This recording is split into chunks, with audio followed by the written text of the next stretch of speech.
Hey, it's George Lathem with you again to talk about marriage and how we can make it through the difficult times in marriage, usually the early years, not always. But I'm going to tell a story about a couple that I know real well who um, went through some struggles that you would not expect people to survive. And it's one of many examples. These are not situations or relationships that you hear about or problems that you hear about. They just are kept secret. The couples going through these kind of things are, it's private. For one thing, it's people are a little bit embarrassed, if not a lot embarrassed or even ashamed about some of the problems that they experience in their marriages. And so you're not going to hear about it. And you'll see mostly people talking about how happy they are and what a blissful time it is early on. And when there are problems, you won't hear about those things. So if you ever go to counseling, you'll hear plenty about it. And there's group counseling where you've got a room full of people going through things. And the fact is that every relationship does go through unimaginable problems normally. So things that couples think they would never survive and that they would never experience, and that stuff doesn't happen to them. Fact is, our parents go through things and often they're kept private. Not always. Sometimes kids hear every word of it, but many parents will keep the kids from knowing about their problems, and often kids will grow up thinking that, they saw this perfect marriage and their parents didn't argue much. It's actually good for parents to argue and have conflict and just keep it as calm as possible, but have differences and work through those and let kids see that. It's just good for everyone to know that couples go through this, and so we're better prepared when we do ourselves go through these trying times, which are just part of being married, and usually, as I say, in the early years. So this couple, they come to the therapist's office, and it's a group counseling, so a lot of us were able to listen in on it. And so they had been through everything imaginable. So he was drinking too much. She was running around, experimenting with, other men. So it was like way past what you'd expect any couple to survive. They probably would have divorced, but they didn't have the money to. So they had a child. They decided to live together in the same house, but in separate bedrooms. At the time, there was, money problems also. So it was impossible for either one of them to leave the home. They decided, not, I don't think because of the child at that time, but just because they just couldn't afford to get out. They both wanted out. They both thought it was completely over. Obviously, he's seeing her go out with other men, and she's no longer hiding it. She was for briefly, but that was discovered. And then, it was just clear they were done. And so they were just going to live like roommates until they could get enough money and get through the divorce and then move along. But what happened was they accepted this roommate setup to where they were actually not happy, but no longer fighting and arguing, and it wasn't volatile, and nobody was trying to find out what the other person was doing, because they just accepted it was over, and it was like a separation in the house, and it was over, but not completely. I think they realized that until it was really over, they were still acting like friends at least. And so she continued doing what she was doing. He was withdrawn and depressed. She was taking it out another way, having fun with her friends, and they were living this single life, but as married people under the same roof in separate bedrooms. So what happened moving along is she became disenchanted with this life and these other men who pretended to be her friend and wanted to comfort her, but then wanted more than that. And she realized she was being used by these people. And there were a lot of single people that also married people who were acting like single people. So it was like this group of people that were out like cheating on their spouses and making everybody feel comfortable about doing the same thing. And some were single, some were married and acting single. Midlife crisis, I think some of them were going through. For her, that might have been part of it, but there was problems in the marriage and she just wanted to escape, and that was her escape. I think also she had not been very promiscuous in her life, and she also had gained a lot of weight and lost a lot of weight, and she was in her late 30s, I think, and then she started to find her youth again when she lost the weight, and now their marriage was troubled, and she I don't know, I think bolstered her self-esteem by losing the weight and having the attention of other men, and then going as far as having relationships with them, under the pretense that the marriage was on the rocks. But it was maybe just a convenient thing for her to go ahead and relive her youth and fool around a little bit and feel free and single again, which happens a lot. It does, and it normally will end the marriage when that happens.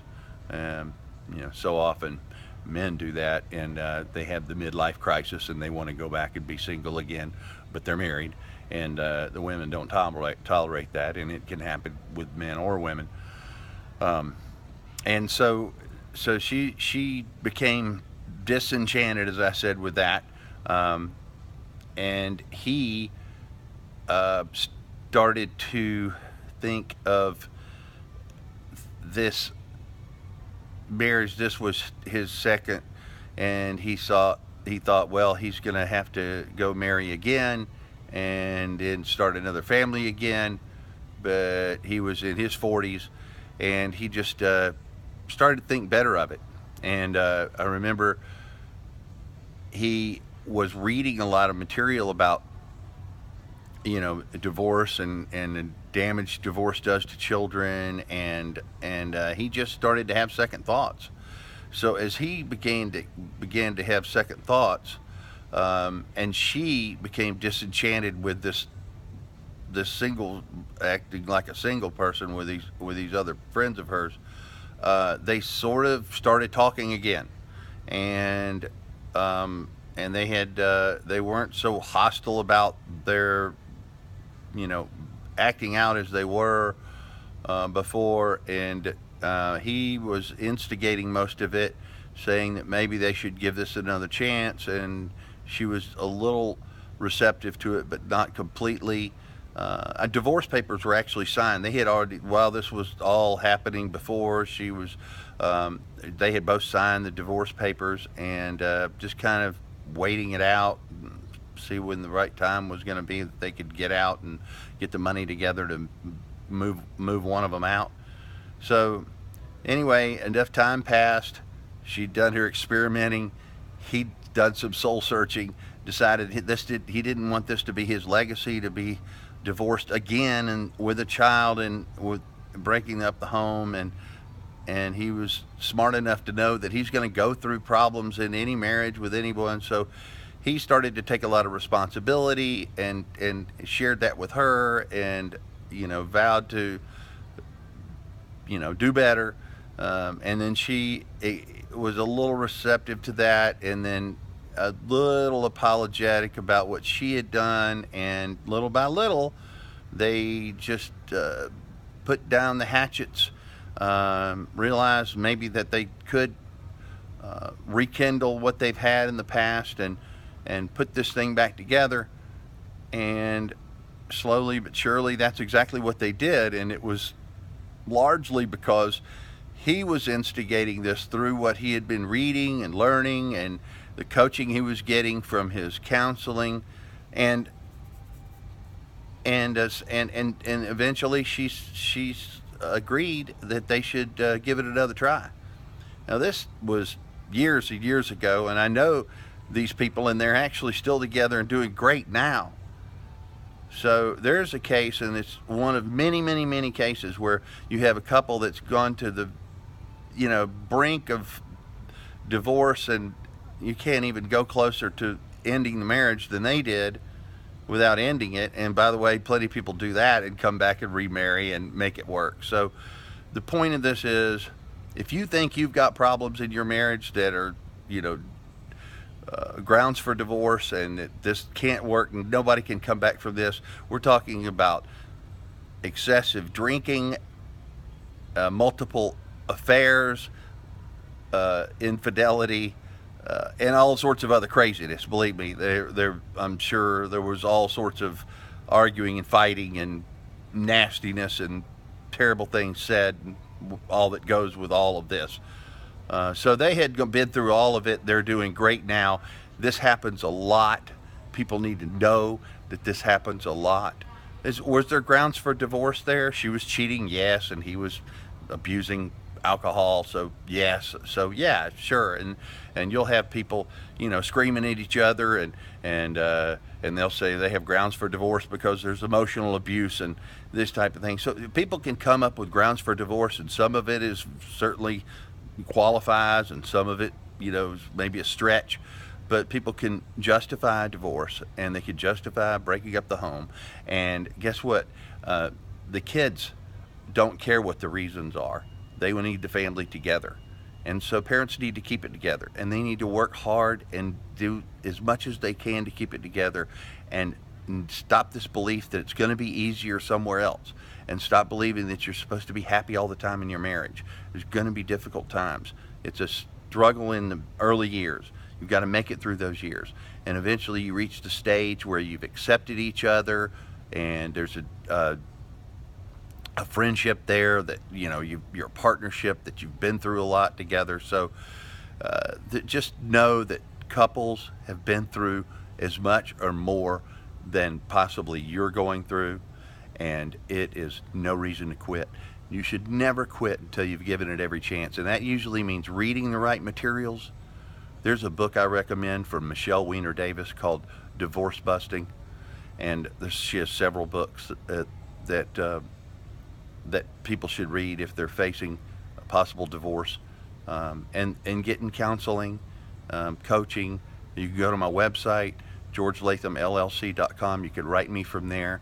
I'll give you some free advice, free session, hear about your situation, and we'll have a phone consultation that's free of charge, just if I can help you a little bit, and maybe determine whether I can help you more in the future. I do phone consultations and do in-person consultations as well, from where I live in Cumming, Georgia. But you get help where you are, from someone, anyone. Don't listen to your friends who are telling you to end it. It's terrible. You should never tolerate this. Those are usually people who don't understand the struggles in marriage and who've never been through it themselves. So get the right advice from the right people, and stick it out, and it'll usually pass if you work through it and take enough responsibility and stop the blame game. So there's a lot of things to think about, and a lot of things to do, and a lot of things to read about, and a lot of things to learn that perhaps you don't know right now. So you have to arm yourself with these skills, and that comes through really wanting to understand more, and also, as I said, understanding that a lot of couples go through this, and it is not always grounds for divorce. In fact, most divorces never had to take place, but people need to know more so they can do more. And until next time, thanks a lot.